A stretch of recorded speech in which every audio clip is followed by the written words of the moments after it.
Información de último minuto, de inmediato nos unimos a la actividad presidencial.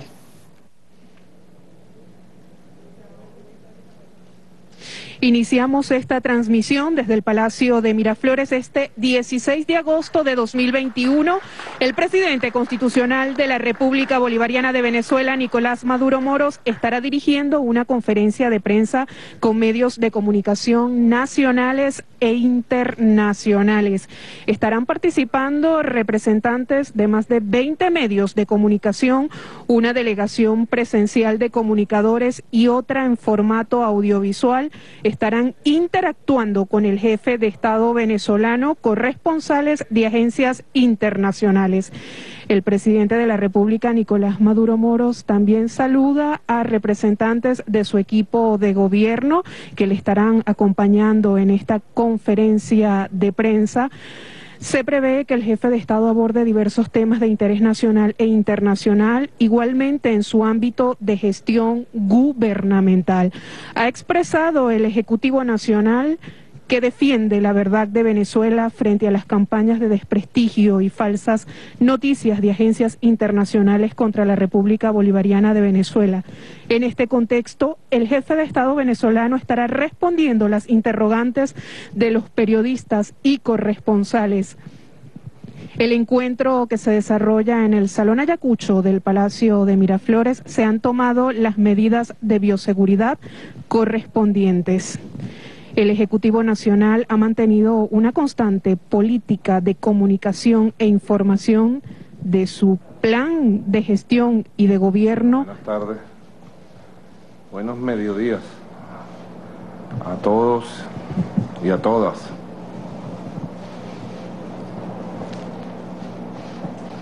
Bienvenido.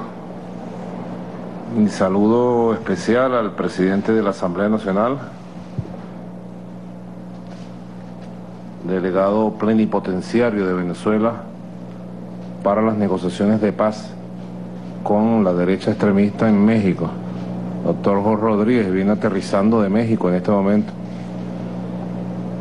Primera combatiente, Silvia Flores, vicepresidenta ejecutiva, vicepresidentes de gobierno, vicepresidenta, canciller, bueno, y a todos los medios nacionales e internacionales presentes en esta rueda de prensa. Reglame la corbata, ¿no?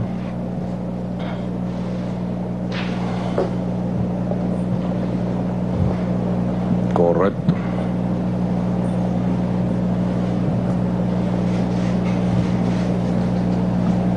Torcida la corbata, ¿verdad?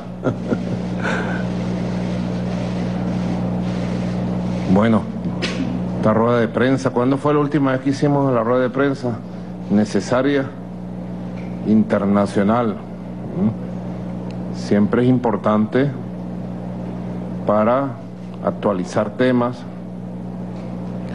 para poder debatir en un escenario internacional tan movido, un escenario internacional cambiante, que bueno, exige cada vez más respuestas adaptadas a las circunstancias cambiantes del mundo. Exige respuestas innovadoras, creadoras, como desde Venezuela estamos dando. Nosotros estamos ya en el segundo semestre,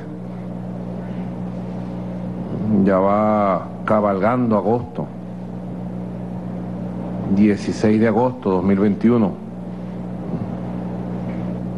de un segundo semestre muy importante para nuestro país, para consolidar la actividad económica, comercial, financiera, y con el favor del trabajo y el esfuerzo nacional, consolidar lo que debe ser el primer año de crecimiento económico de esta etapa de guerra económica multidimensional contra nuestro país. También este segundo semestre, bueno, tenemos grandes retos en cuanto a los procesos democráticos del país. Apenas nosotros venimos saliendo de unas elecciones primarias abiertas ejemplares para el país, que han dado un impulso muy importante a el escenario electoral de las megaelecciones del 21 de agosto. Un impulso muy importante, un impulso vital para todo ese proceso de debate electoral, debate de ideas, de debate de candidaturas. Estamos ahorita entre el 9 de agosto al 29 se está dando el proceso de inscripción de candidatura. Ya me dicen que en la mayoría de los estados hay un buen número de candidatos y candidatas inscritos. Y de aquí al 29 eso se va a incrementar. Candidatos y candidatas a gobernaciones, alcaldías, consejos legislativos y consejos municipales, que van a ser electos, bueno, por el voto popular el 21 de noviembre, el domingo 21 de noviembre. Esta sería la elección número 26 en los últimos 21 años de revolución. La elección número 26, aunque Ricardo Menéndez tiene una cuenta que dice que esta sería la elección 28. Él tiene otra estadística. Pero la estadística que nosotros hemos llevado hasta ahora nos dan 26 elecciones con esta que viene. Eso hay que ponerlo sobre claro, pues. Así que en este segundo semestre, así como el año pasado, recuerden ustedes, nosotros dijimos va a haber un hecho fundamental, las elecciones de renovación de la Asamblea Nacional, que se hicieron ya finalizando el año, el 6 de diciembre. Y dijimos las elecciones del 6 de diciembre van a renovar el poder legislativo de Venezuela, van a ser un nuevo poder legislativo que se instaló el 5 de enero y que, bueno, ya ha copado el escenario político, legislativo, el escenario de debate de ideas del país. Sin lugar a dudas, la Asamblea Nacional, presidida por el doctor Jorge Rodríguez, el plenipotenciario, mejor conocido ahora como el plenipotenciario, es el poder legislativo del país, como tiene que ser, pues electa por el voto popular. En este caso va a ser también, va a tener un gran impacto nacional e internacional las megaelecciones del 21 de noviembre, sin lugar a dudas. Estamos preparando porque de verdad nosotros queremos que este segundo semestre sea de buen impulso, de buenas noticias para Venezuela. En la lucha contra el COVID, Dios mediante y vacuna mediante, entre el mes de agosto y septiembre debemos estar acercándonos al 70% de la población vacunada con sus 2 dosis. Dios mediante y vacuna mediante. Tremenda batalla para pagar las vacunas, consiguiendo dinero secuestrado, robado en el mundo, poniendo dinero aquí, poniendo dinero allá, y bueno, van llegando las vacunas. Tenemos un cronograma de llegada que nos hace ser muy, pero muy optimistas para el logro de este objetivo. Y en octubre, el logro de otro gran objetivo, la vuelta a clases presenciales de los estudiantes del país, de la educación inicial, de la educación primaria, de la educación secundaria y de la educación universitaria. Eso de verdad va a ser uno de los días más felices de mucho tiempo para nosotros, para nosotras y para todos, ¿verdad? Va a ser un día de mucha felicidad. Lo vamos a convertir en una fiesta el día del regreso a clase, porque de verdad ya llevamos ¿cuánto? 16 meses de la pandemia. 519 días de la pandemia. Dice los edecanes, Coronado, 519 días. Y bueno, los niños, las niñas, los maestros, hay que completar, señora vicepresidenta, completar todo el proceso de vacunación ya completo, ya garantizado de maestros, maestras, personal de trabajadores, obreras, personal administrativo de todo el sector de educación. Las madres procesadoras, las madres cocineras y los padres cocineros, de todo.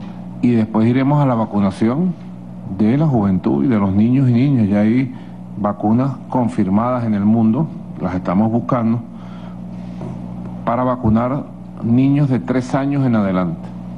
Bueno, de 3 años, niños y jóvenes ya de 12, 14, 18 años.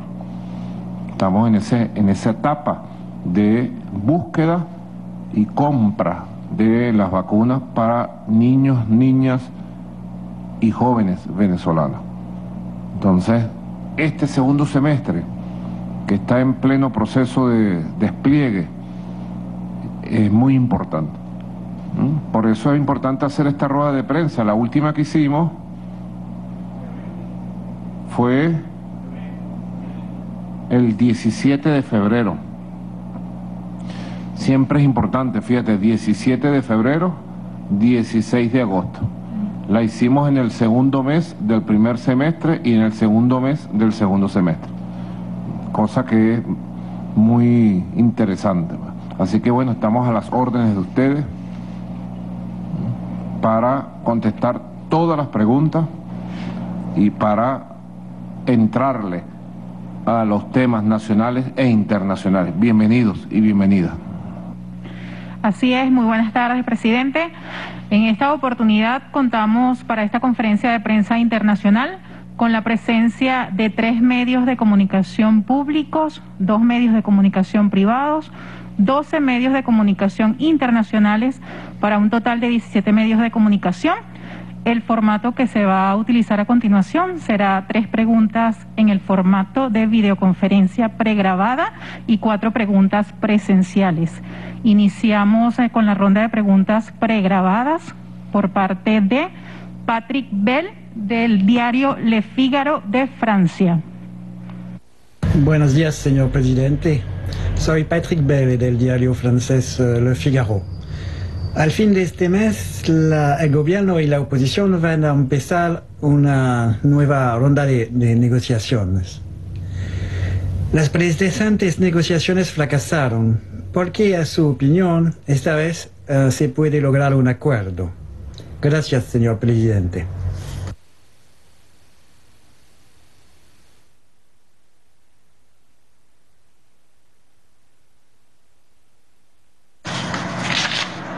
Bueno, Patrick de Le Figaro de Francia. Las anteriores negociaciones durante estos 8 años siempre tuvieron un elemento que fue el intervencionismo de los gobiernos de Estados Unidos para tratar de gobernar, someter a la delegación de la oposición, que lamentablemente en todas sus oportunidades cedió al chantaje y a la presión.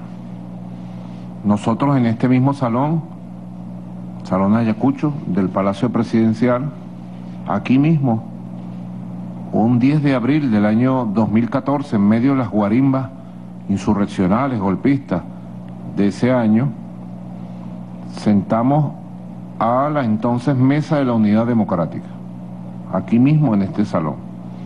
Estuvo presente Henry Ramos Alud, el asesino de Julio Borges,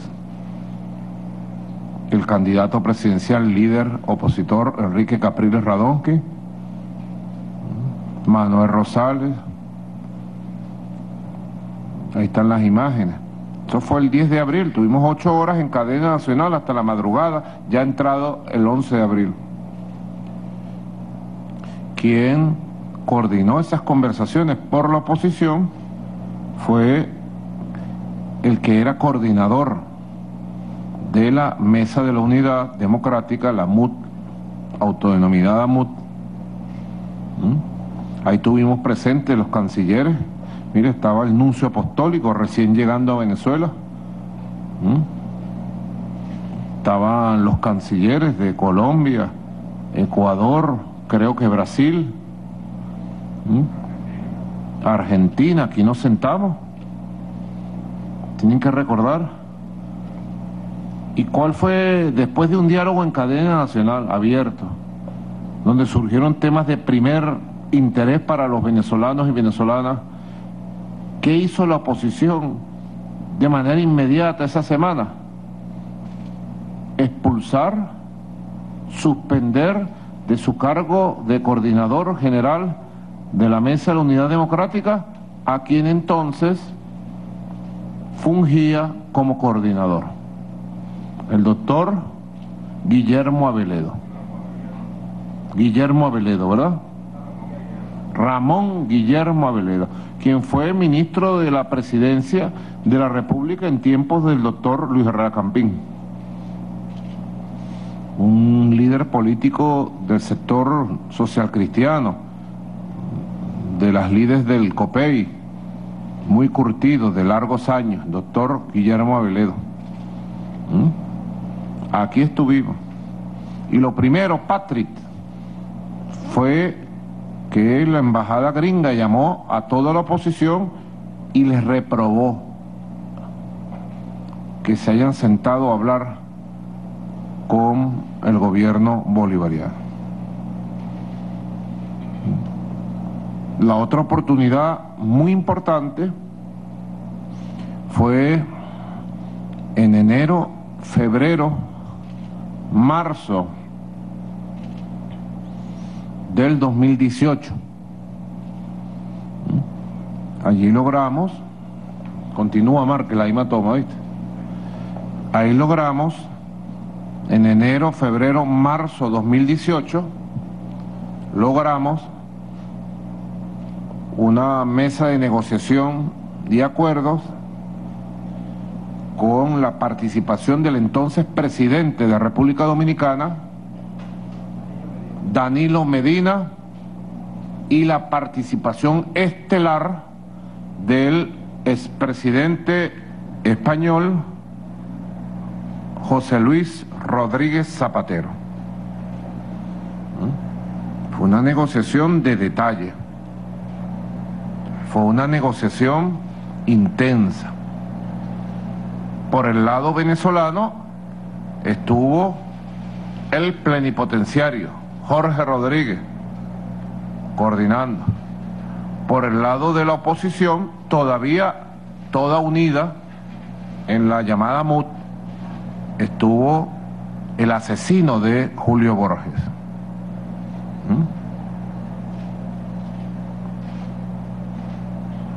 Todo el mundo sabe que se redactó un documento. Aquí a Venezuela viajó el doctor Rodríguez Zapatero en varias oportunidades. Me trajo el documento, lo revisé personalmente. El presidente Danilo Medina para entonces y el doctor Rodríguez Zapatero, bueno, me insistieron en varios puntos. Cedimos en todos los puntos que pedían. Todos los puntos que pedían los cedimos. Recuerdo al doctor Rodríguez Zapatero regresando feliz a República Dominicana con su documento ya aprobado. El documento recibió el visto bueno de toda la delegación de la oposición venezolana.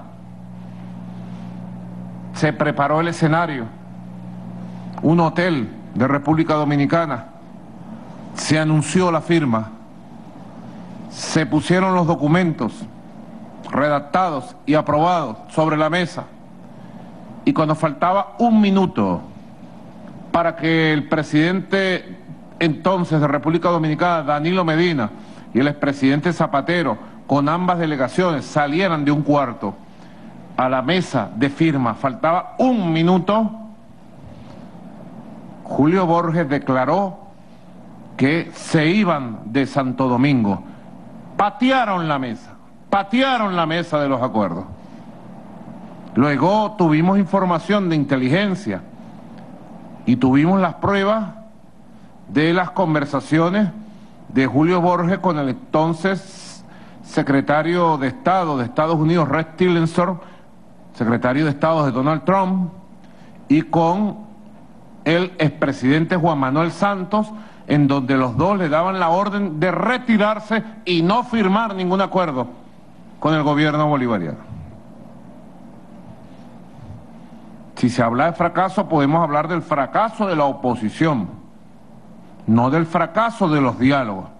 Los diálogos avanzaron, dieron frutos, pero la oposición en todas aquellas etapas pateó la mesa, traicionó el diálogo, traicionó al país en todas las etapas anteriores. Y así debe registrarse. La oposición pateó la mesa, pateó el diálogo, traicionó al país, traicionó la palabra empeñada. Así de sencillo. ¿Qué hicimos nosotros con el acuerdo de Santo Domingo? Lo trajimos a Venezuela. Y yo personalmente visité el Consejo Nacional Electoral, consigné el acuerdo y lo firmé unilateralmente, dando todas las garantías que la oposición allí había acordado con nosotros. Recuerden ustedes, dando todas las garantías. Y luego fueron los candidatos presidenciales que inscribieron su candidatura. El líder opositor, Henry Falcón, el líder evangélico opositor, Javier Bertucci. Los dos fueron y firmaron las garantías. Y así las asumimos como tal. Luego, con esta oposición, la oposición comenzó a desgajarse, a dividirse. Nosotros mantuvimos nuestros lazos de comunicación con todos los partidos y fuerzas de la oposición. Y cuando en el año 2019 ellos intentaron el golpe de Estado apoyados desde Estados Unidos,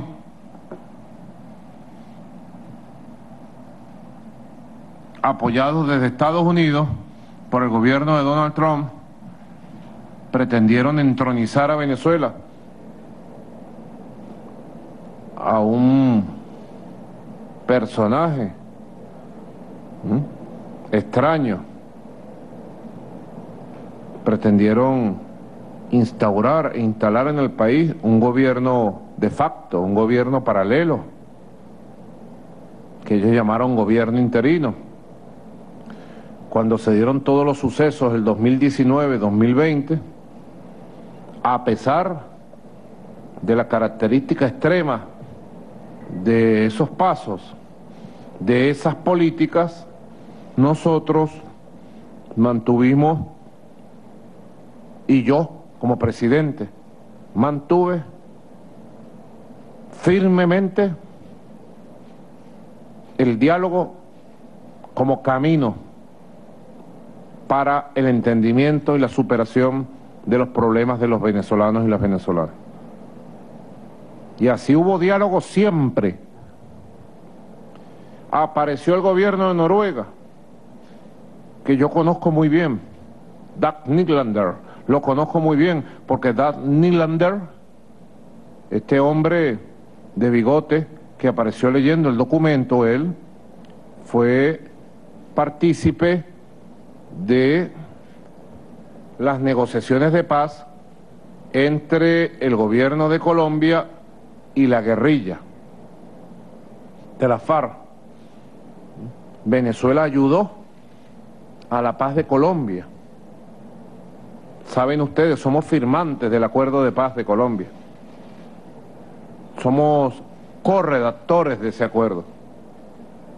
Somos facilitadores de ese acuerdo. Y en ese proceso, entre los años que diría yo, 2011, 12 al 2016, yo conocí muy bien a Dag Nylander. Y a los diplomáticos del gobierno de Noruega. Los conocí muy bien como canciller y luego como presidente. Así que bueno, ellos se acercaron, nos trajeron mensajes, y esos mensajes se convirtieron en conversaciones. Nos pidieron que las conversaciones fueran reservadas, secretas, y respetamos el carácter secreto de esas conversaciones. Y así abrimos varios frentes.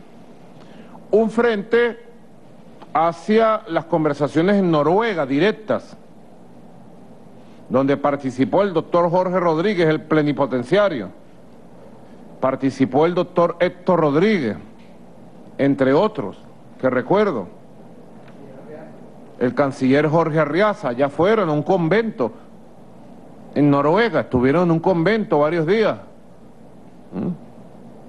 Y luego esas conversaciones se trajeron a Barbados. Y nosotros siempre dispuestos a la conversación, al entendimiento, al acuerdo. Y luego, bueno, ellos volvieron a patear la mesa. Esa es la verdad, nosotros estábamos listos. Pero no olviden que estaba el gobierno de Donald Trump en plenas funciones y cada vez que nos íbamos a sentar a conversar, ese gobierno criminal y brutal, extremista, neofascista, tomaba decisiones de agresión, sanciones ilegales contra el país, contra las empresas públicas, contra el petróleo, contra el oro, contra los líderes y autoridades políticas y militares del país. Una cosa de locos. Una cosa de locos. Patearon la mesa, porque la única opción que manejaba Donald Trump era el golpe de Estado, el derrocamiento, el intervencionismo directo. Era la única opción que él manejaba. Paralelamente nosotros, bueno, desarrollamos conversaciones con importantes sectores de la oposición y no deben olvidar, Patrick, en Le Figaro, que el 17 de septiembre del mismo año 2019, aquí en Caracas, en un importante y muy renombrado hotel de la ciudad capital, se reunieron delegaciones de partidos y líderes políticos de la oposición que rompieron con el extremismo, con la delegación oficial del gobierno bolivariano, y se firmó el primer acuerdo de la mesa de diálogo con esos sectores. Así que siempre fuimos caminando por el camino correcto del diálogo. Ese diálogo fue fructífero y exitoso.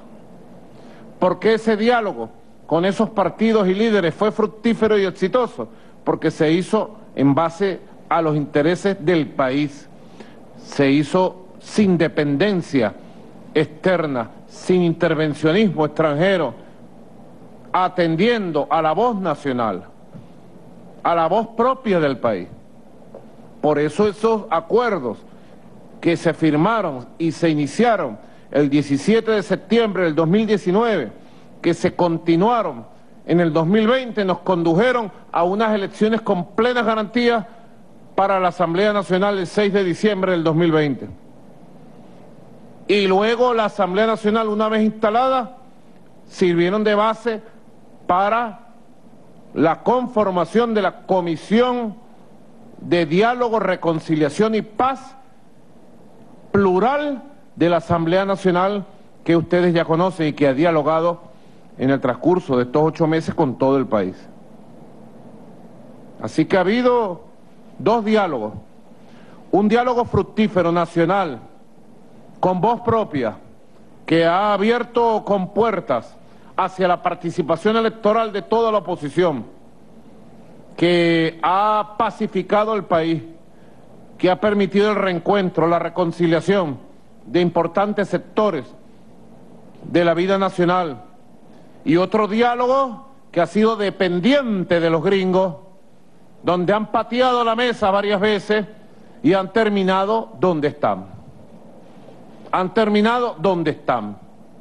Porque yo podría preguntarle a los 2 líderes de la oposición, Enrique Capriles Radosky, líder opositor, y Juan Guaidó, líder opositor, que son los jefes de los dialogantes en México, podría preguntarle, ¿hoy ustedes están mejor o peor que en el pasado?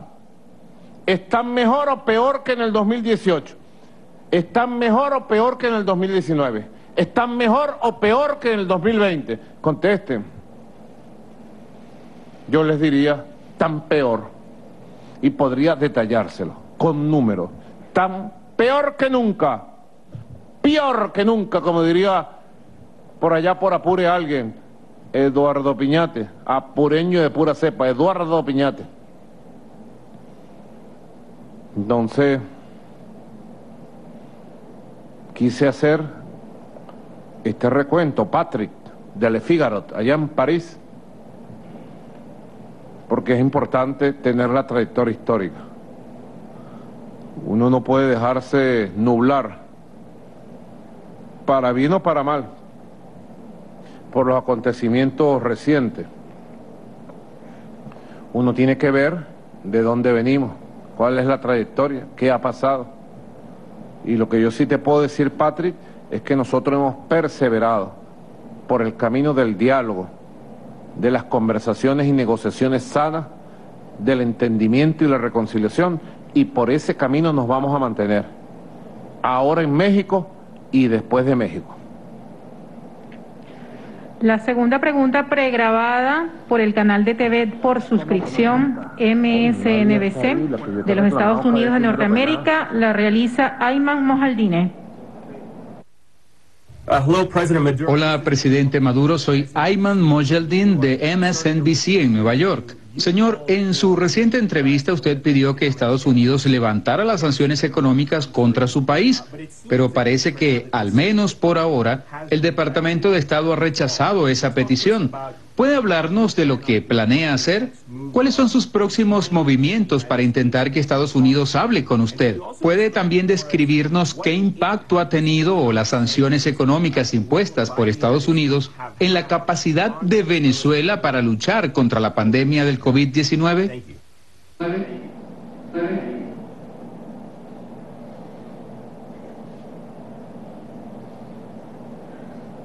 Voy a empezar por la tercera. Desde Nueva York. Saludos allá a la gente en Nueva York. Este año vamos a Nueva York, ¿verdad? El discurso en la ONU. ¿Sí? ¿Qué dice la Cancillería? ¿Canciller? Preparado. Nos vamos por tierra, por mar o por aire. Llegaremos allá. Padrino nos acompaña. Por si acaso, pues. Bueno, mis saludos allá en Nueva York. Empiezo por la tercera pregunta. Las sanciones impactan brutalmente la vida social del país. Si un sector impacta, es el sector salud. Porque las sanciones impactan criminalmente el ingreso justo que el país debería recibir. Nosotros, para poder comprar vacunas, medicamentos y todo lo que hace falta para los tratamientos gratuitos que recibe la población contra el COVID durante estos largos 16 meses, tenemos que hacer magia, malabarismo. Tenemos que movernos a lo largo y ancho, pues, del mundo, ¿verdad? A lo largo y ancho del mundo tenemos que nosotros mover para poder efectuar los pagos, por ejemplo. Venezuela no tiene derecho a ninguna cuenta bancaria en todo el sistema bancario mundial. Es el único país del mundo que no tiene cuentas bancarias, imagínense ustedes. Están secuestradas todas las cuentas bancarias por el gobierno de los Estados Unidos. Nos secuestraron los recursos que había en esas cuentas bancarias y persiguen cualquier cuenta que querramos abrir en cualquier banco del mundo. Nos persiguen cualquier cuenta que queramos abrir para comprar una vacuna, para comprar una aspirina, para comprar un antiviral. Pero nosotros no nos lanzamos a llorar. Yo estoy en contra del lloriqueo. Yo estoy a favor del combate, de la lucha, de la solución de las cosas. Y así hemos hecho y así vamos a hacer, que es tu primera pregunta. ¿Qué estamos haciendo nosotros contra las sanciones? Trabajar más, articular más, producir más, movernos de mejor manera en el mundo, profundizar las alianzas estratégicas con los países que son nuevas potencias en el mundo, para el intercambio comercial, para la venta y compra de productos, para garantizar los elementos fundamentales para el proceso de funcionamiento de la industria nacional, pública y privada. Nosotros no nos quedamos de manos atadas, nadie nos va a atar las manos. Tomen las sanciones que quieran tomar desde el imperio norteamericano. Sanciones ilegales, inmorales, criminales, sanciones crueles, muy crueles contra el pueblo de Venezuela.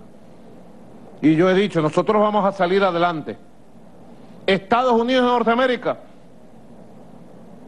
tendrá que levantar las sanciones contra la República Bolivariana de Venezuela. Pero mientras logramos eso, y eso ocurre, nosotros debemos activar todos los motores económicos, productivos que tiene a disposición nuestro país.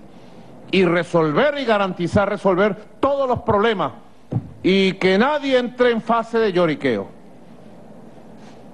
Nadie. Una cosa es denunciar un crimen como las sanciones, una cosa es denunciar una política ilegal e inmoral como la política de sanciones imperialistas,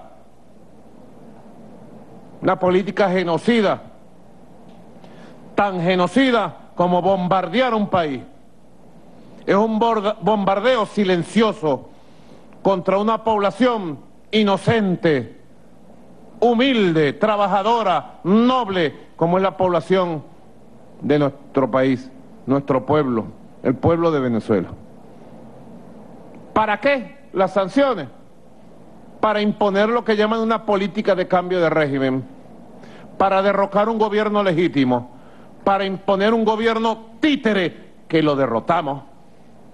Porque toda esa andanada de sanciones era para imponer un gobierno títere.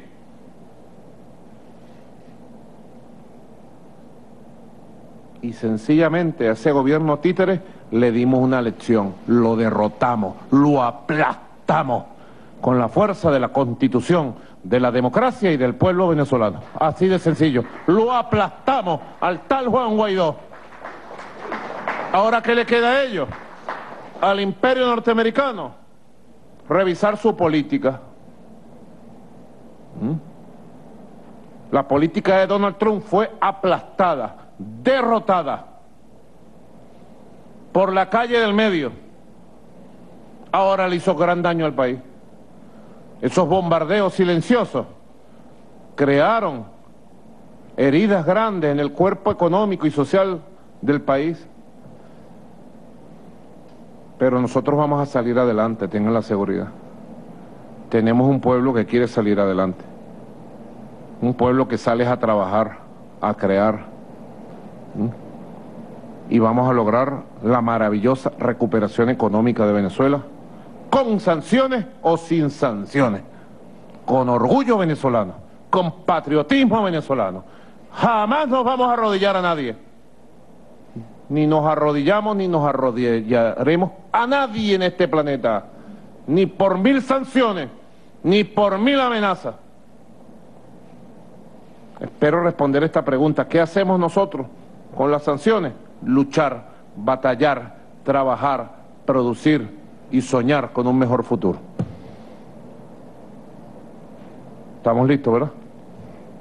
La tercera pregunta la realiza la Televisión Central de China, CCTV, Gong Xianshen. Hola, buenos días, su excelentísimo señor presidente. Soy Gong Xianshen, corresponsal de la Televisión Central de China. ¿Qué está planeando su gobierno para gestionar mejor la pandemia y recuperar pronto la economía, la sociedad, entre otros aspectos que han sido afectados? La cooperación internacional entre China y Venezuela en la batalla contra el COVID-19. Muchos países han criticado a Estados Unidos por el origen del coronavirus y por su continua estigmatización de China. Y China declara que Estados Unidos está echando la culpa a los demás por su mala respuesta a la hora de gestionar la pandemia y cree que la OMS tiene que tomar como un tema muy científico el trabajo de rastreo del origen del coronavirus en varios países y regiones de todo el mundo. ¿Y qué le parece la postura de China en este tema?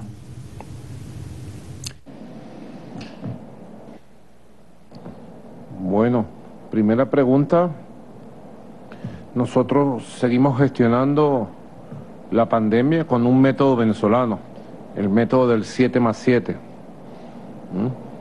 Esta semana estamos en los 7 días de flexibilización amplia. Ustedes pueden ir a las calles de cualquier pueblo o ciudad del país y verán la flexibilización amplia. Un pueblo cuidándose, con responsabilidad y conciencia. Un pueblo cuidándose, pero en su actividad. Luego de 7 días de flexibilización amplia vienen los 7 días de cuarentena. Radical, flexibilizada ahora, objetivamente. El país ha entrado en una dinámica social, económica de mucha actividad. Así que el método 7+7 nos ha permitido decir hoy que tenemos bajo control la pandemia. Hemos bajado la semana que pasó a 19 casos por 100.000 habitantes. Es la cifra más baja en los últimos 10 meses, 19 casos por 100.000 habitantes. Y además mantenemos toda la actividad de los médicos de familia, los médicos de barrio adentro, casa por casa, visitando casa por casa, buscando los casos de coronavirus, haciendo las pruebas ahí, en la comunidad, adentro de la comunidad, barrio adentro. Y bueno, atendiendo, garantizando la atención médica de todo el que necesita, de todo el que necesita. Bueno, tenemos la amenaza de la variante Delta, como todo el mundo. ¿Cuántos países del mundo tienen la variante Delta ya? 140 países. En Venezuela, la variante Delta, que es mucho más contagiosa, es la variante de la cepa más contagiosa que hay en el planeta, y pudiéramos decir más dañina, más mortal, la variante Delta también. Bueno, estamos nosotros atendiendo, la hemos detectado en 2 lugares del país, y la fórmula venezolana clave es el 7+7, la detención a tiempo de las variantes, los tratamientos para nuestro pueblo, y lo más importante, en la batalla contra el coronavirus es la conciencia del pueblo, la fe del pueblo, la actitud correcta de un pueblo consciente y con fe, que es cuidarse. Esa es la clave de todas, es que la gente sepa la verdad sobre el coronavirus. Yo me asombro cuando veo en Berlín, en París, en Nueva York, en Madrid, inmensas movilizaciones de miles y miles de ciudadanos negando el coronavirus, marchando contra la vacuna, como que la vacuna fuera un enemigo a vencer. Y yo digo, ¿y la conciencia? ¿No es la Europa culta, pues? ¿Y la conciencia dónde quedó? ¿Y el liderazgo de sus gobernantes? ¿Dónde quedó el liderazgo de sus gobernantes? Por eso siempre le insisto a la Comisión Presidencial contra el COVID-19, tenemos que ir a la conciencia, a la información, a la motivación de la población. Nadie se puede rendir, todos debemos cuidarnos. Esto no es un problema de ideología, de apoyar a Maduro, de apoyar el chavismo, no apoyarlo. Este es un tema de salud pública, de la salud de la familia. Y así debe ser registrado. Cuidarnos entre todos y entre todas es ganar, ganar, nos ayuda. En segundo lugar, la segunda pregunta, la colaboración con China ha sido decisiva, vital. Las cientos de toneladas que han llegado de China en equipos médicos, en medicina, ha permitido, bueno, tener el abastecimiento para atender la pandemia en 16 meses. ¿Qué fue lo primero que hizo el gobierno de Estados Unidos, de Donald Trump, cuando empezó la pandemia? Recrudecer las sanciones contra Venezuela.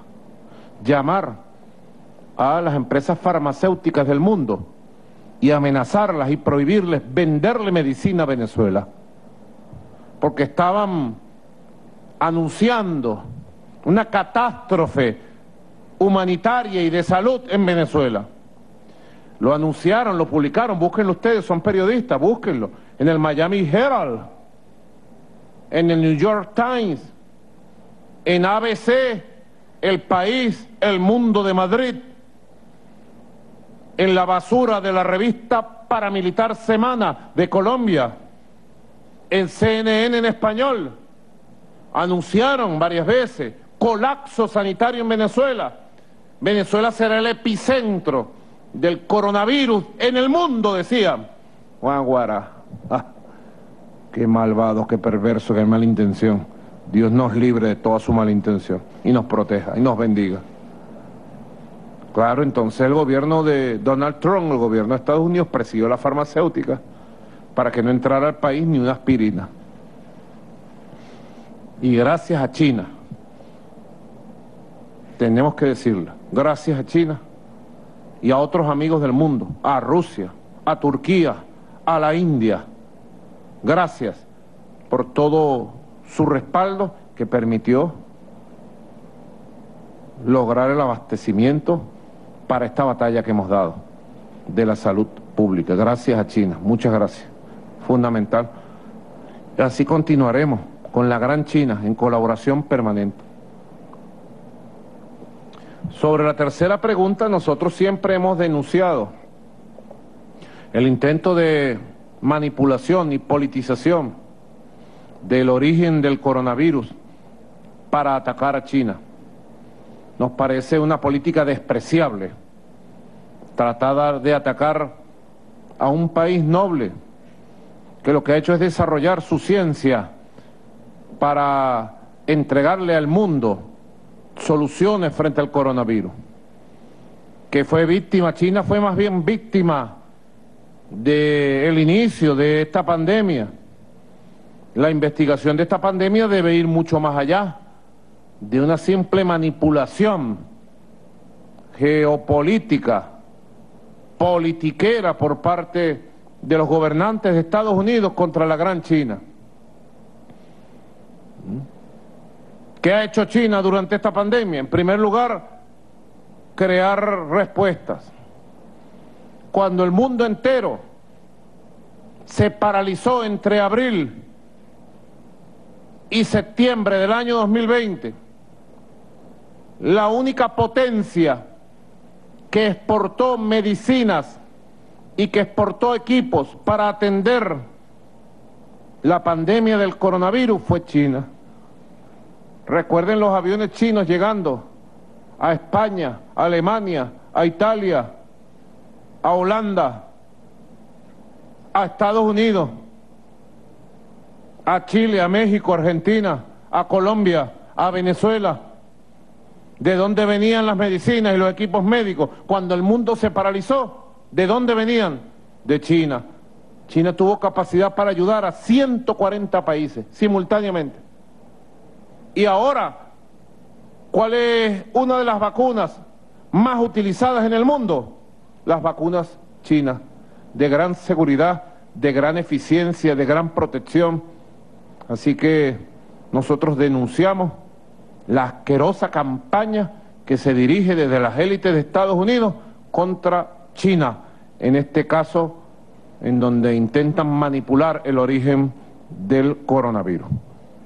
La siguiente pregunta en el formato presencial la realiza por la agencia Reuters de Inglaterra, Brian Helbert.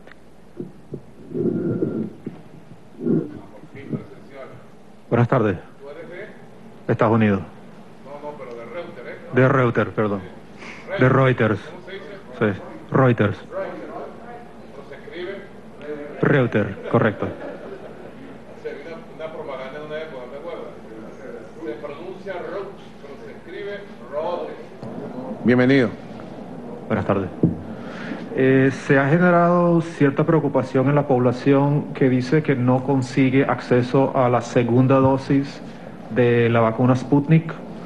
Quería preguntar si tienen alguna información nueva con respecto al cronograma de entrega de estas dosis. Ya que usted también abordó el tema económico, queríamos saber si tiene alguna información sobre el desempeño de la economía en lo que va del año o primer semestre, e incluso cifras de 2020 y 2019 que quedaron pendientes. Gracias. Bueno, gracias a ti. Bueno, sobre la segunda dosis le tocará a la Comisión Presidencial establecer el cronograma, en este caso, y además sumar todo el cronograma para lograr el 70% de la población vacunada en las dos dosis. Ya la Comisión Presidencial establecerá las pautas y el cronograma. Sobre la pregunta de la economía, ha habido una reanimación de todos los sectores de la economía. Hay datos muy importantes en el crecimiento del consumo interno, en el crecimiento de la producción industrial, en el crecimiento de las transacciones bancarias, en el crecimiento de las importaciones de materia para la producción, no el crecimiento de las importaciones suntuarias, sino de materias e insumos para la producción. Todos esos elementos van conformando ya en el primer semestre un cuadro alentador para la economía real de Venezuela, sometida a crueles torturas todo el cuerpo económico por parte de las sanciones y la persecución financiera, económica, comercial contra nuestro país. Quizás Cuba con Venezuela seamos los países más torturados, más perseguidos económicamente, Reuters. Es un cuerpo, yo lo comparé la otra vez, es como poner un cuerpo de alguien sensible, inocente, buena persona, y bueno, torturarlo.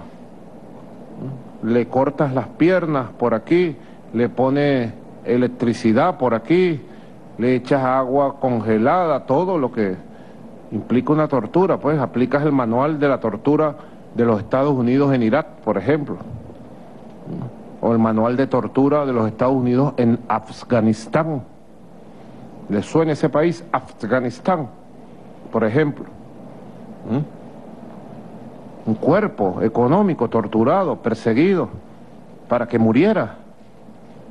Y la economía venezolana no está muerta, está resucitando. Y vamos a tener buenas noticias en el segundo semestre del crecimiento. Y el crecimiento de la economía en Venezuela es un ganar-ganar para todo el empresariado, para todas las empresas públicas, privadas, para toda la sociedad, para toda Venezuela.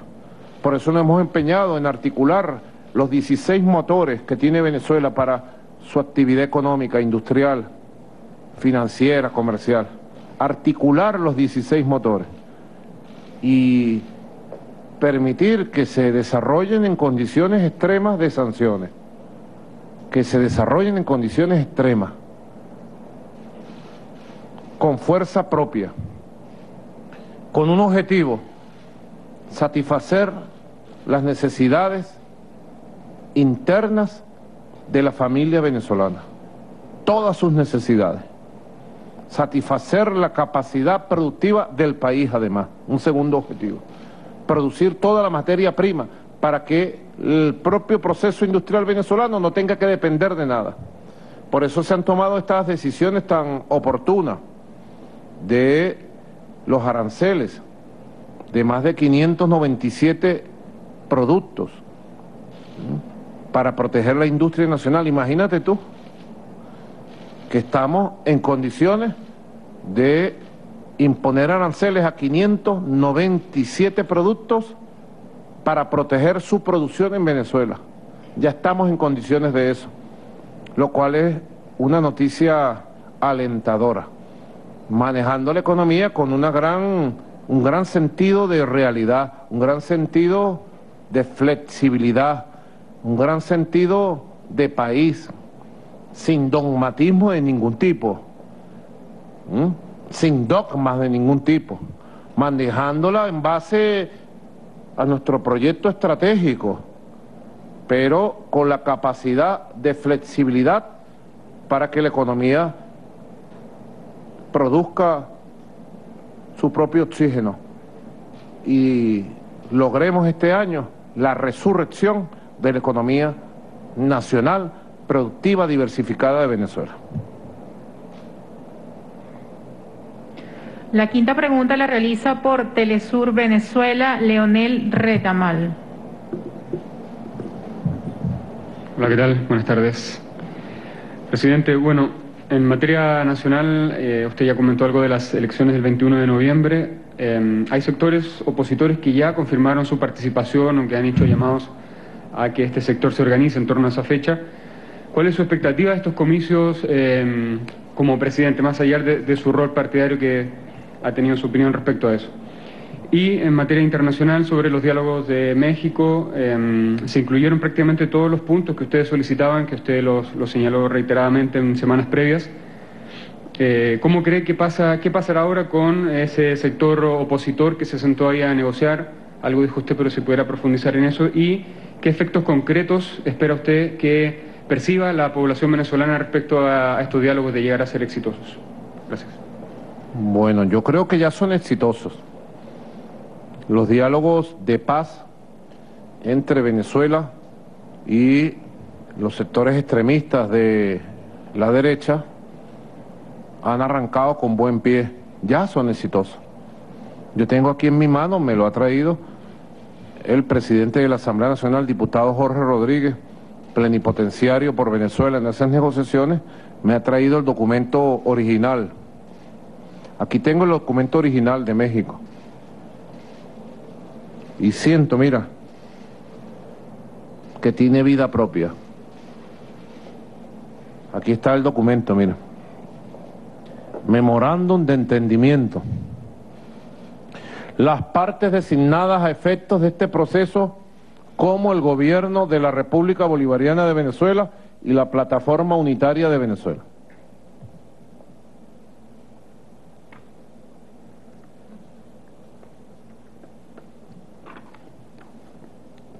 Aquí están las firmas para la historia.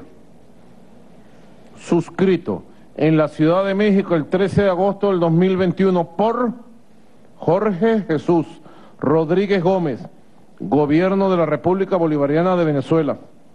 Gerardo Bley Pérez, la Plataforma Unitaria de Venezuela.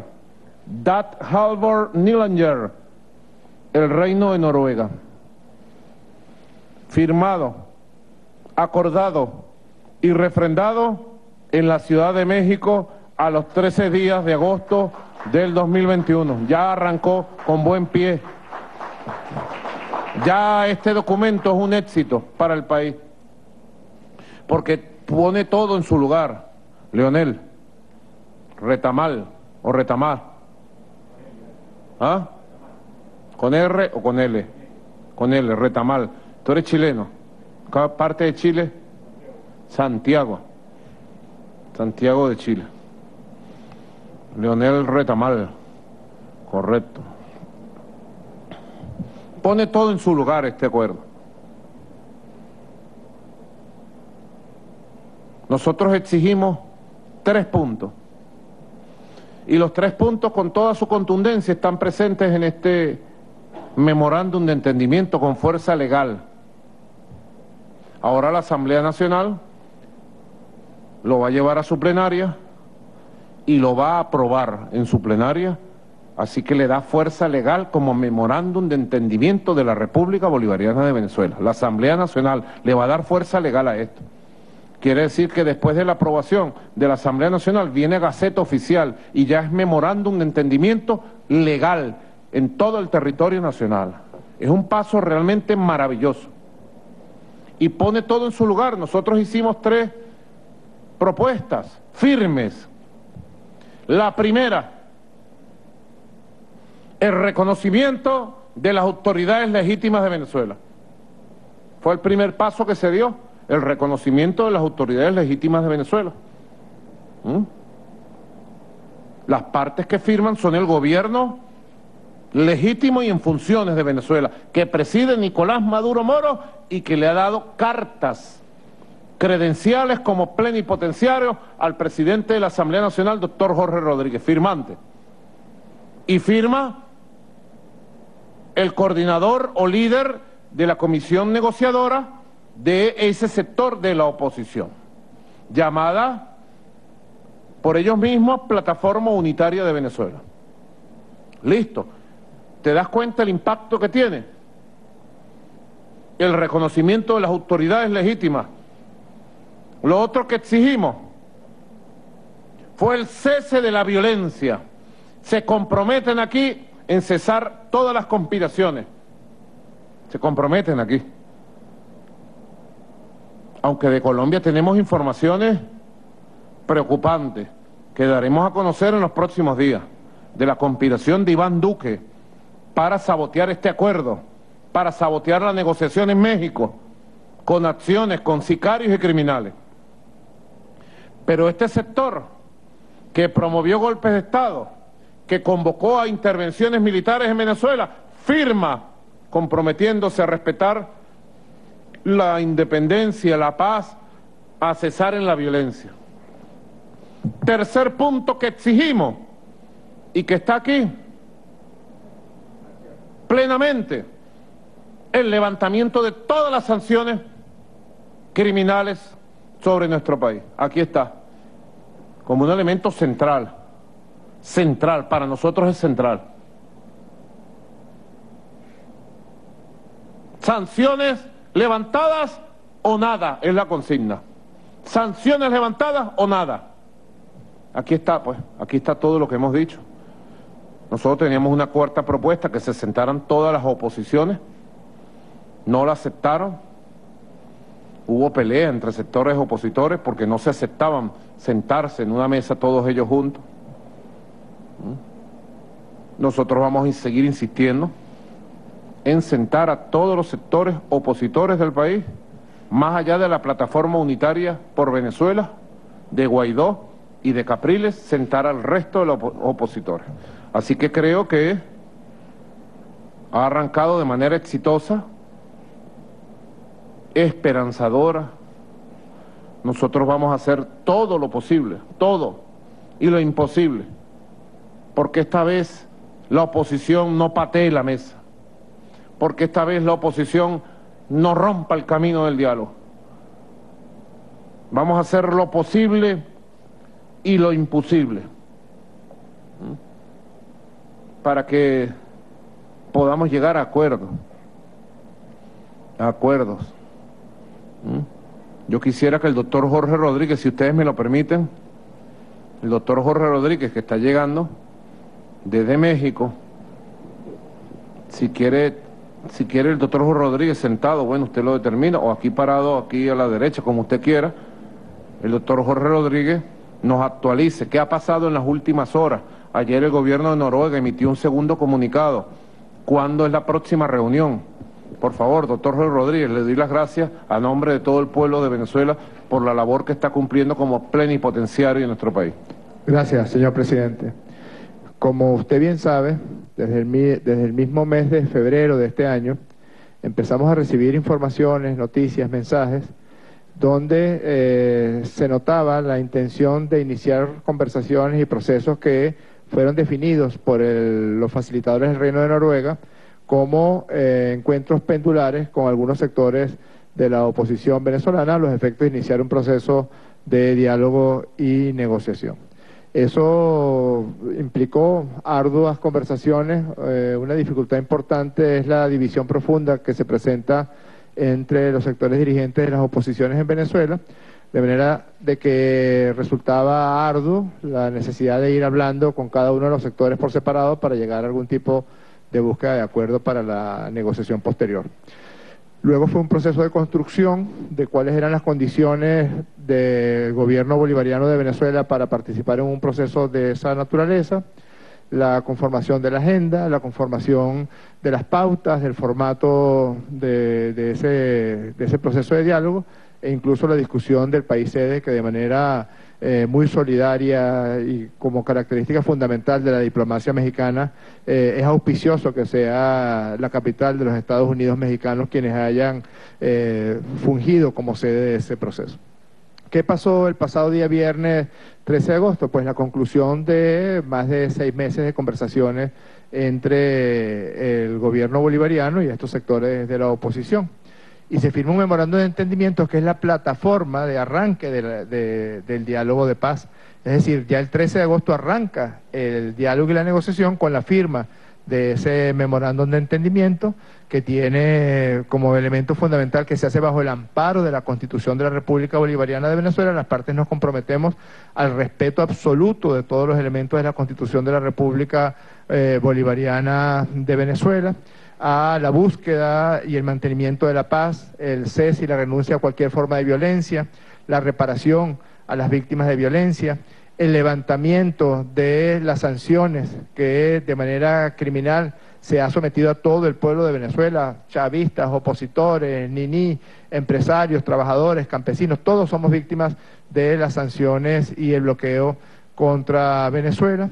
También un proceso de discusión de garantías electorales y garantías políticas que ya ha avanzado, porque en ese camino de búsqueda de la plataforma para el inicio de este proceso de negociación, pues se han conseguido cosas muy importantes, porque, por ejemplo, la Asamblea Nacional, producto del diálogo, escogió un Consejo Nacional Electoral que está organizando de una manera muy exitosa las elecciones, las megaelecciones de alcaldes, gobernadores, concejales y diputados, que va a escoger el presidente de 8.400 cargos. Son 8.400 cargos que están en lisa para el evento electoral del próximo 21 de noviembre de 2021. Es decir, ha sido un proceso muy activo, ha sido un proceso muy dinámico que además implica garantías electorales para todas y para todos, garantías políticas para todos y para todos. Un elemento fundamental que conocen muy bien los estudiosos del derecho es el respeto al Estado constitucional,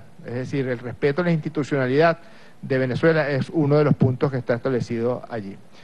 Habíamos acordado que después de la firma del memorándum de entendimiento se iban a dar reuniones muy fructíferas como las que se dieron entre los días viernes, sábado y domingo. Participamos en aproximadamente 14 a 16 reuniones, no recuerdo, pero al menos 14 reuniones se dieron entre el jefe de la delegación de la plataforma unitaria, el jefe de la delegación del gobierno bolivariano, con los facilitadores noruegos, y eso condujo a un comunicado del día de ayer por parte de las partes, auspiciado por el Reino de Noruega, que señala que después de esas fructíferas conversaciones hay dos elementos fundamentales. Uno, que formalmente el encuentro entre las dos delegaciones se hará el próximo viernes 3 de septiembre, desde el mediodía del próximo viernes 3 de septiembre, y el otro elemento fundamental es que vamos a no solamente a encerrarnos en los encuentros en México, sino que vamos a promover también encuentros de trabajo y encuentros técnicos aquí en Venezuela.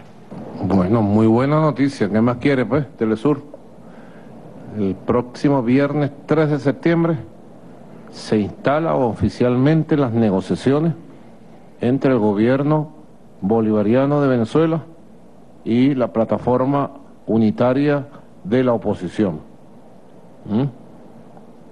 Viernes 3 de septiembre ya.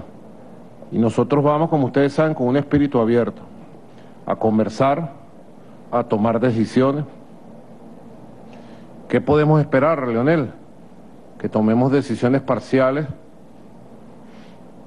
a favor de nuestro país que vayamos haciendo consensos parciales y se vaya construyendo un consenso general. Este es el camino de Venezuela. Para llegar a este camino tuvimos que vencer todos los obstáculos, amenazas, magnicidios, agresiones, sanciones. Y para llegar a este camino teníamos que estar de pie, y estamos de pie. Nosotros llegamos a México de pie, unidos, fuertes. Y si lo que caracteriza a nuestra delegación, encabezada por el plenipotenciario Jorge Rodríguez, es la humildad, escuchar y buscar soluciones, Sobre la otra pregunta, expectativas. ¿Qué expectativas tenemos para las elecciones del 21 de noviembre? Que el pueblo de Venezuela elija a muy buenos gobernadores, muy buenas gobernadoras, a buenos alcaldes y alcaldesas, a buenos líderes, y que se conformen gobernaciones, alcaldías, consejos legislativos, consejos municipales fuertes, con un liderazgo de base, profundo, diversos, plurales, y que todo eso permita a la recuperación económica de las regiones, a la recuperación económica de las distintas localidades del país, que pongamos el acento en un gran plan de recuperación económica con las nuevas autoridades que surjan el 21 de noviembre. El tema de la agenda económica productiva es un tema vital para todos.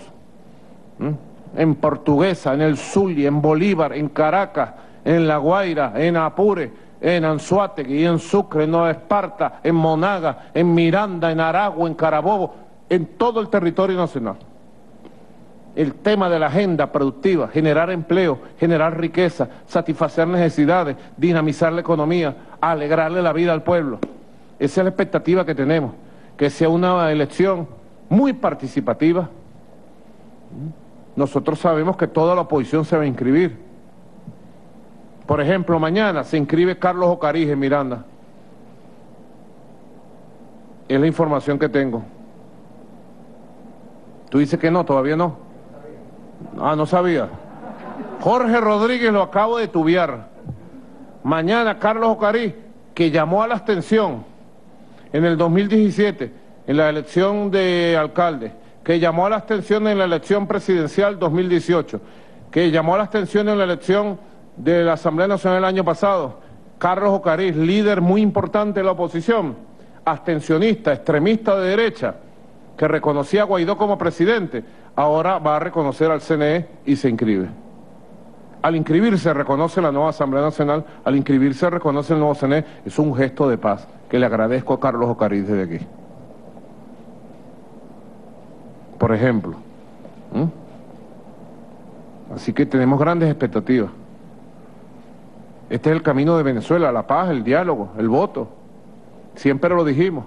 En el momento de mayor estremecimiento, de atentados terroristas, de la operación Gedeón, intentos de invasión, en el momento de tensiones en que llamaban a que invadiera Donald Trump con su ejército Venezuela, como invadió Afganistán en su época, como invadieron Irak en su época, como invadieron Libia y las destruyeron.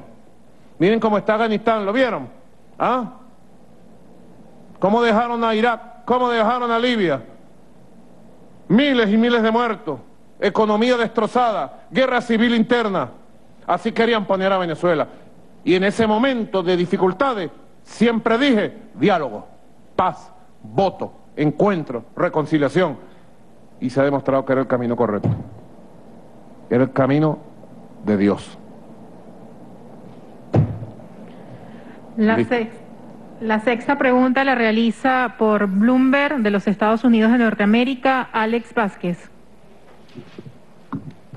Gracias. Buenas tardes, presidente. A ver, tengo tres preguntas. La primera tendría que ver con el tema de la negociación. Anoche trascendió, bueno, que fue liberado el exdiputado Freddy Guevara. Quería saber si esta liberación guarda relación y si sus representantes han propuesto efectivamente que Guevara asista a México como negociador en sustitución de Carlos Vecchio. Esa sería la primera. La segunda, bueno, en una entrevista justamente con Bloomberg, el ministro de Petróleo dijo que para finales de junio se podían acabar las colas de gasolina. Quería saber cómo está la producción tanto de crudo como de gasolina y si existe algún plan para privatizar importaciones de gasolina, ya que las colas persisten. Y la tercera pregunta, bueno, su gobierno nunca emitió un comunicado formal. El gobierno nunca emitió un comunicado formal tras la muerte de Jesús Santrich, según un comunicado de la supuesta disidencia de la FARC.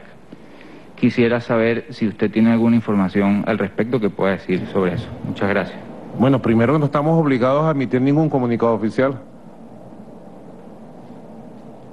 En Colombia asesinan todos los días a líderes sociales. No es mala idea, señor canciller, que emitamos comunicados oficiales cada vez que matan a un líder social, a un exguerrillero que ha firmado la paz, a que se comete una masacre. Ya en Colombia van por 70 masacres. 70 masacres van en Colombia. Sobre la pregunta de Freddy Guevara, he visto que el día de ayer se le ha dado una medida sustitutiva de libertad en el juicio que le siguen. Si es convocado como delegado de la Plataforma Unitaria de Venezuela-México, nosotros diríamos bienvenido Freddy Guevara al diálogo en México. Sobre la otra pregunta, estamos haciendo un esfuerzo gigantesco de recuperación de todo el sistema de refinación del país, que ha sido uno de los elementos más afectados desde hace varios años por las medidas coercitivas unilaterales. Yo lo he explicado varias veces, Alex, cómo el sistema de refinación venezolano es enteramente estadounidense. Y ahí hasta una tuerca había que comprarla en el norte. Es un sistema que hicieron de dependencia tecnológica. Y nosotros estamos ahorita en un proceso de ruptura de la dependencia tecnológica, de la dependencia de repuestos estadounidenses y de creación de nuestras propias soluciones tecnológicas. ¿Y quién lo está haciendo? Los ingenieros, los científicos, los trabajadores y las trabajadoras de PDVSA, de la refinería. Y en ese camino están avanzando bien.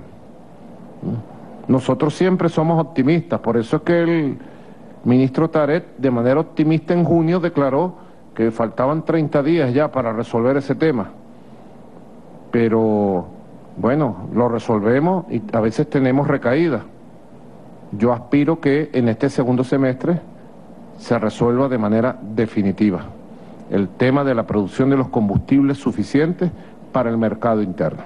Eso es lo que aspiro y de acuerdo a las proyecciones y al trabajo, al ritmo del trabajo, así debe cumplirse. Con el favor de Dios, con el trabajo de la clase obrera petrolera y bueno, con la buena voluntad y el empeño de todos los venezolanos y venezolanas.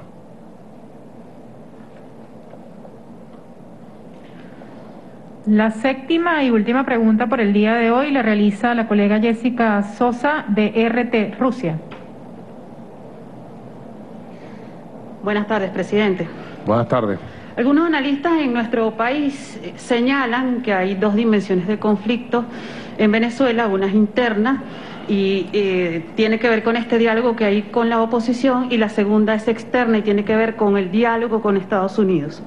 Está planteada un diálogo, una mesa de acuerdos, una conversación indirecta con el gobierno de Estados Unidos, dado que usted decía que la intención de Trump era salir del gobierno. Biden es distinto. ¿Cuál es la perspectiva respecto a este tema? También quería preguntar, consultar su mirada respecto a América Latina en este momento con la desarticulación progresiva del Grupo de Lima, con la convocatoria a un organismo regional independiente por parte del gobierno de México precisamente, y esta jornada de diálogo que también apunta a un escenario distinto. Y finalmente usted ha mencionado 2 veces Afganistán. Quería saber cuál era su lectura sobre la lección que esto que está ocurriendo le deja al mundo. Gracias, presidente. La tercera me la pudiera redondear, que no la copié bien. Saber cuál es su lectura de lo que está ocurriendo en Afganistán y qué lección deja esta situación al mundo en este momento.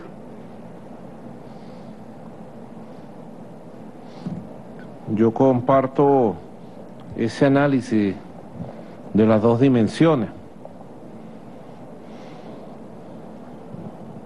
Creo que comenzamos a transitar la solución. El primer paso, dialogar con los factores de oposición que están en la órbita de dominación, de dominio de Estados Unidos y la Unión Europea. Pudiéramos decir, y ustedes lo saben, que estos sectores que están en la plataforma unitaria de oposición son los sectores que de una u otra forma han entrado en la estrategia estadounidense y de las élites de la Unión Europea contra la revolución bolivariana. No es nuevo, no es nuevo. Ya buena parte de estos sectores estuvieron en el golpe de Estado contra el comandante Chávez el 11 de abril del año 2002, igualito. No, esto no es nuevo.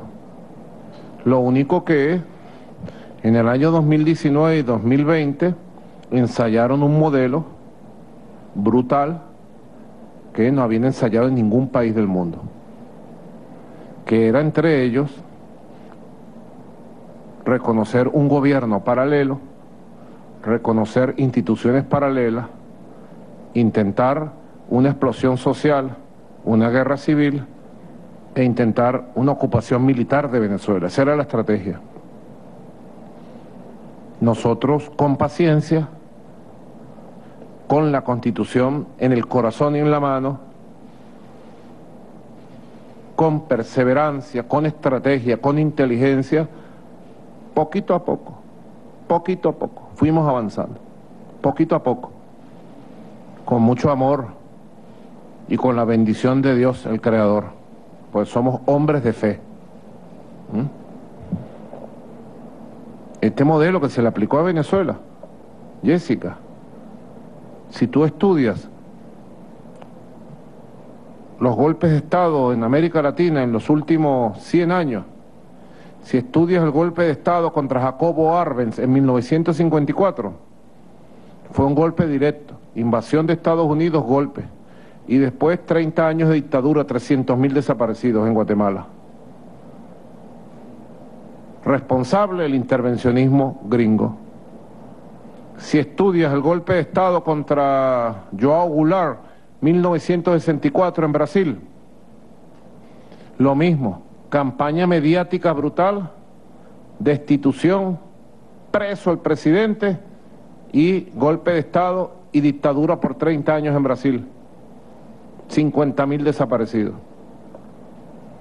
Si estudias el modelo que le aplicaron al gran Salvador Allende en Chile, fue una guerra económica para desgastarlo, debilitarlo, guerra mediática, política, guerra con el Congreso.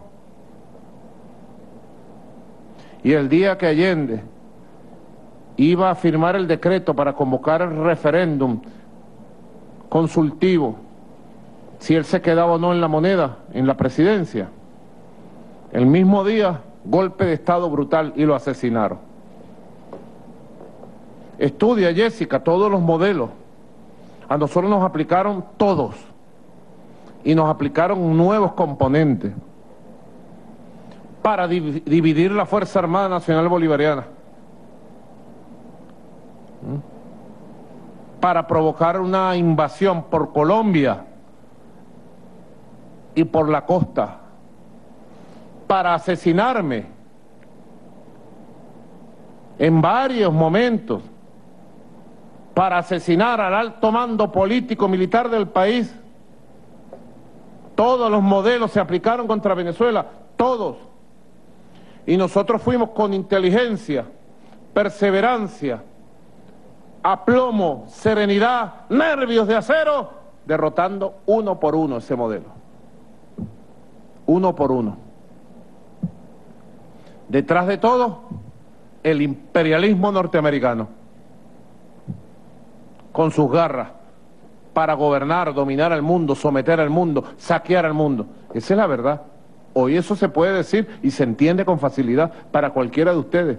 Inclusive cualquiera de ustedes que no sea gente de izquierda o progresista, saben que esto es verdad. Las garras del imperialismo. Ahora dimos el primer paso. Dialogar con quienes nos querían matar y derrocar. Hay que ver dónde, en qué parte del mundo sucede esto. Nos hemos sentado a verle la cara a los que nos querían matar. Digo querían, no digo quieren, porque entiendo que al sentarse en México han cesado en todas sus intenciones. Ahora, desde aquí, que se abra un diálogo directo con el gobierno de Estados Unidos, lo vamos a buscar. Estoy de acuerdo. Vamos a plantear en la mesa de México la apertura de un diálogo directo con el gobierno de los Estados Unidos para atender todos los asuntos bilaterales. Nosotros tuvimos diálogo indirecto y diálogo de diversas modalidades con el gobierno de Donald Trump. Inclusive, él quiso reunirse conmigo en septiembre de 2018 en Nueva York y no lo dejaron.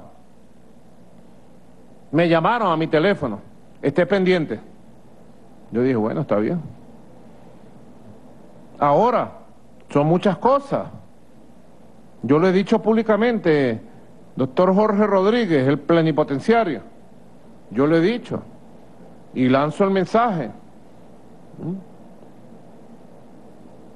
Todo se facilitaría si hubiera un poco de sensatez en las élites que gobiernan Estados Unidos. Si no hubiera tanto odio y desprecio. Porque al final ellos nos odian y nos desprecian. Jorge, Delcy, Cilia, Padrino. Nos desprecian y nos odian. No nos soportan, como dicen por ahí. No nos soportan. Las élites que gobiernan Estados Unidos no nos soportan. Bueno, creo que ahora soportan menos a Guaidó, porque los puso en ridículos a ellos. Guaidó los puso en ridículos a los Estados Unidos, a su potencia.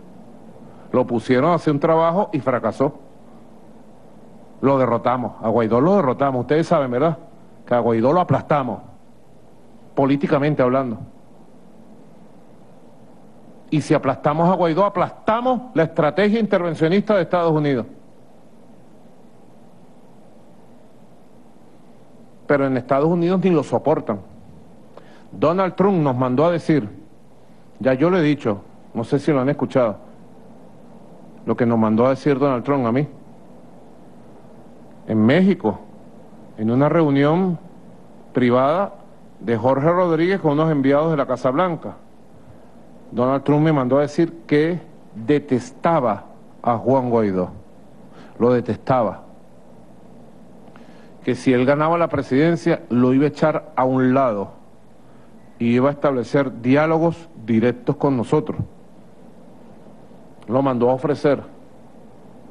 Yo no sé si iba a cumplir después, pero lo dijo. Y de las 2 horas de conversación que tuvo Jorge Rodríguez con los enviados, eso salió en el Miami Herald, en el New York Times, en el Washington Post. A pesar que fue secreto, allá lo sacaron. Y dijeron los nombres de los estadounidenses mandados por Donald Trump a hablar con nosotros. De 2 horas que estuvieron hablando, 1 hora y media estuvieron hablando ellos, pestes de Guaidó y de todo ellos decían los corruptos, los bandidos, los ladrones que rodean a Guaidó. Así lo decían ellos, los estadounidenses. Nosotros porque no grabamos esas conversaciones, pero seguro ellas sí las grabaron, porque ellos tienen esa costumbre de grabar las conversaciones. Algún día eso aparecerá, ustedes van a ver. Entonces, si ustedes me dicen que si estamos preparados para diálogos directos con el gobierno de Estados Unidos, yo les digo, estamos preparados siempre. Pero ellos tienen que ceder en su arrogancia, en su odio y en su desprecio. Y si pusiéramos una agenda sobre la mesa, pudiéramos poner el regreso de los encargados de negocio. James Story regresaría a Caracas a hacer su trabajo y nuestro encargado de negocio regresaría a Washington. Es lo mínimo. En un mundo civilizado del siglo XXI, lo mínimo es que se tengan relaciones diplomáticas, así sean tirantes y de tensión, por ejemplo. Así que bueno, está bien, ojalá después de esta mesa de diálogo se pueda abrir niveles y vías de contactos, de diálogo, de negociación con el gobierno de Estados Unidos. Sobre la situación de América Latina y el Caribe, yo creo que América Latina y el Caribe es una región en disputa permanente entre los proyectos originales, populares, nacionalistas, progresistas, de cambio, entre los proyectos revolucionarios con toda su diversidad versus los proyectos oligárquicos, imperialistas. Es una zona de disputa permanente entre el neoliberalismo saqueador y empobrecedor de nuestras tierras y los proyectos de justicia social que se paren en cada país, que surgen en cada país, con liderazgos propios. Cada país tiene sus liderazgos propios, tiene su textura, tiene su forma, cada país tiene su propio lenguaje. En Venezuela se llama Revolución Bolivariana del siglo XXI, Socialismo Bolivariano del siglo XXI, así se llama aquí, con todas sus letras, Socialismo Bolivariano, Revolución Bolivariana del siglo XXI. En otros países tiene otras características, otra intensidad. Cada país levanta su programa antineoliberal. Y creo que en la diversidad de América Latina vamos reencontrando el camino unionista. El camino unionista de América Latina y el Caribe.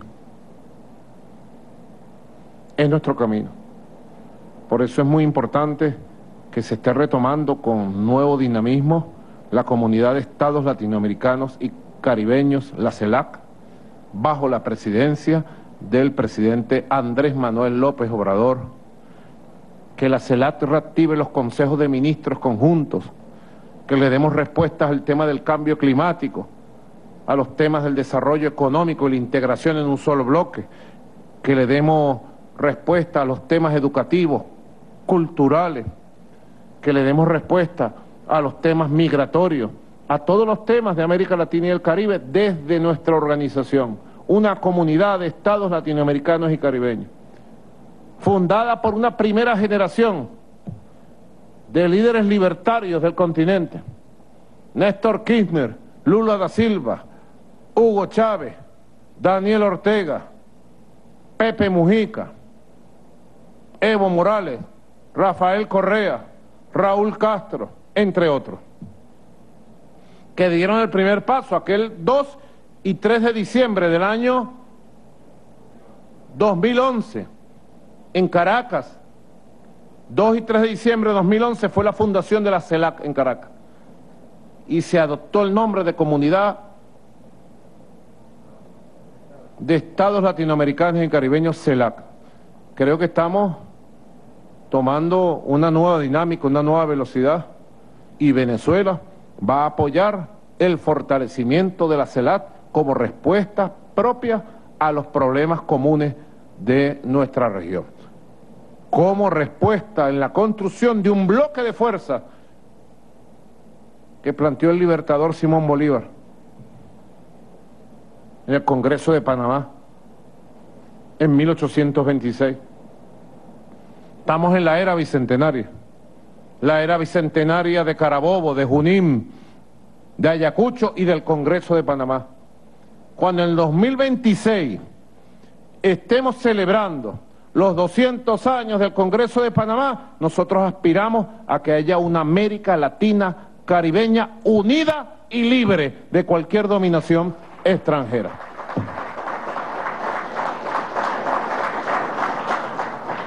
Y la última pregunta, ya para terminar esta bonita jornada. Déjame para tengo un mensaje por aquí.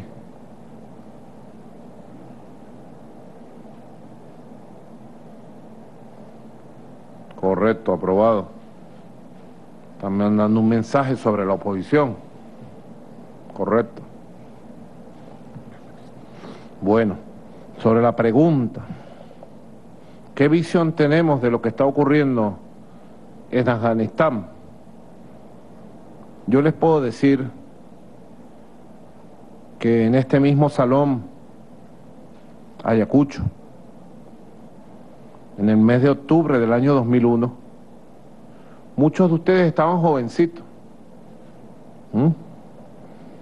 Tú, Leonel, estabas estudiando educación primaria, 2001.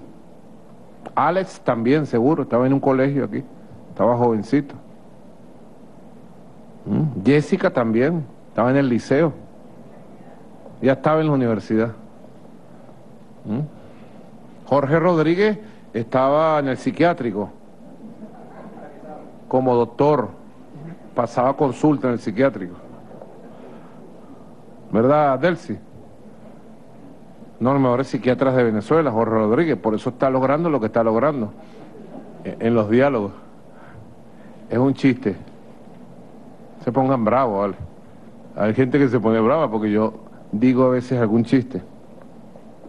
En este mismo salón, en el mes de octubre del año 2001, luego de los ataques terroristas horrorosos contra las Torres Gemelas en Nueva York,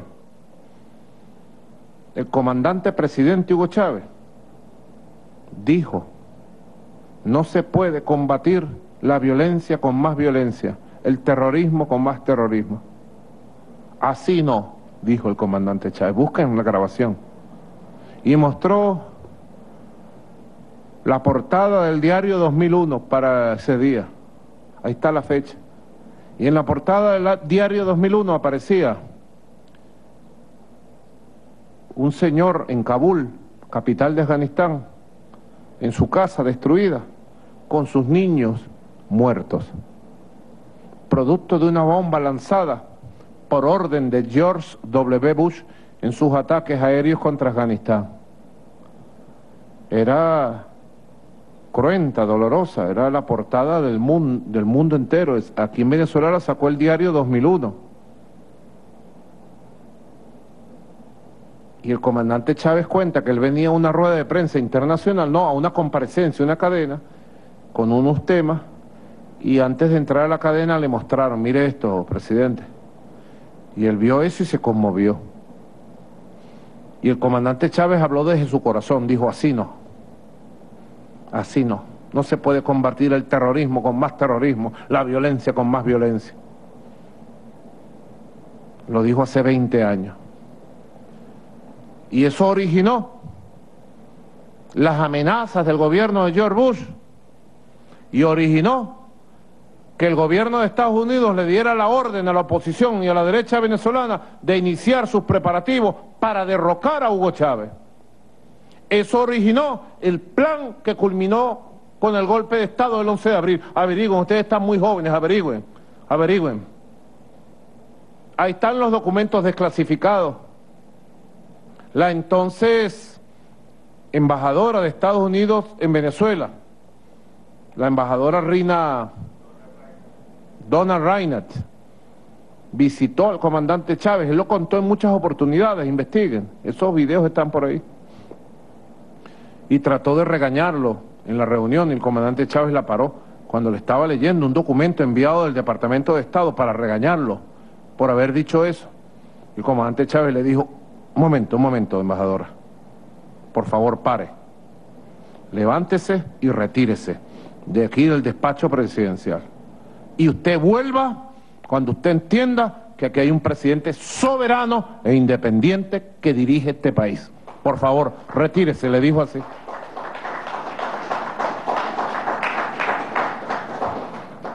Esa es la historia que hemos pasado. ¿Y qué sucedió en 20 años en Afganistán? Guerra, bombardeo, destrucción, bombas. ¿Qué resolvió la intervención militar de Estados Unidos en Afganistán? ¿Qué resolvió? ¿En qué ayudó al pueblo? Muertos y muertos y muertos. ¿En qué ayudó al pueblo de Irak la intervención militar? ¿Cuántos muertos? Más de 1 millón en Irak. ¿Cuántos muertos hubo en Libia? ¿Cuántos muertos en la guerra civil y los bombardeos en Siria? ¿Qué visión tenemos nosotros de Afganistán? Que ha fracasado la política guerrerista e intervencionista del imperio de los Estados Unidos en el mundo. Y que deben sacar conclusiones muy claras en sus amenazas a las otras regiones del mundo. Esas imágenes que hemos visto, terribles. Estados Unidos se retira de Afganistán y deja un país en guerra civil. 20 años después, habían dicho que habían construido un ejército de 300.000 soldados con las mejores armas del mundo. Mentira. Hace 6 días la inteligencia de Estados Unidos dijo que para que los talibanes tomaran Kabul iban a pasar 90 días. Una de dos, o están bien desinformados de un país que tienen intervenido como Afganistán, bien desinformado, lo cual dice mucho de la decadencia del imperio estadounidense, o alguien dentro del aparato de inteligencia de Estados Unidos está conspirando para malponer y dañar a Joe Biden. Con la experiencia que tenemos, lo digo, alguien en el aparato de Estados Unidos de inteligencia dio recomendaciones para hundir a Joe Biden. Porque ustedes pueden ver los llamados de la derecha estadounidense y de Trump ayer a la renuncia del presidente Biden. Comienza a desarrollar una estrategia golpista que nosotros conocemos aquí en Venezuela. Las imágenes, de verdad, de la situación de caos, descomposición, destrucción de Afganistán, en que dejó Estados Unidos después de 20 años, son patéticas. Ustedes vieron el aeropuerto, lo han visto. Hay imágenes que pocos se han conocido. Terribles, terribles, terribles, arrancando los aviones de Estados Unidos. Ahí está el pueblo de Afganistán sometido a 20 años de guerra, destruido, abandonado, después corriendo para irse en un avión desesperado de su propio país. Ahí está. Hay unas imágenes terribles que no las vamos a pasar, de unos afganos que lograron colgarse del tren de aterrizaje del avión, y cuando el avión arranca, cuando ya está tomando altura, caen los cuerpos de los afganos, como cae Afganistán ante la historia. ¿Qué lecciones va a sacar el mundo? ¿Quién pide más intervención militar en el mundo? ¿Quién la pide? ¿Quién la apoya? Esto es lo que querían con Venezuela, una intervención militar para traernos una guerra civil. Esto recordó las imágenes de Vietnam del año 1975 y la huida de Saigón. Nosotros seguimos estas noticias en vivo y directo, en tiempo real el domingo, amaneciendo. Yo amanecí 8, 9 de la mañana viendo estas noticias, sorprendido de lo que estaba ocurriendo. Y siguen las amenazas de sanciones. Salió Antony Blinken a amenazar de más sanciones contra Afganistán. No les basta.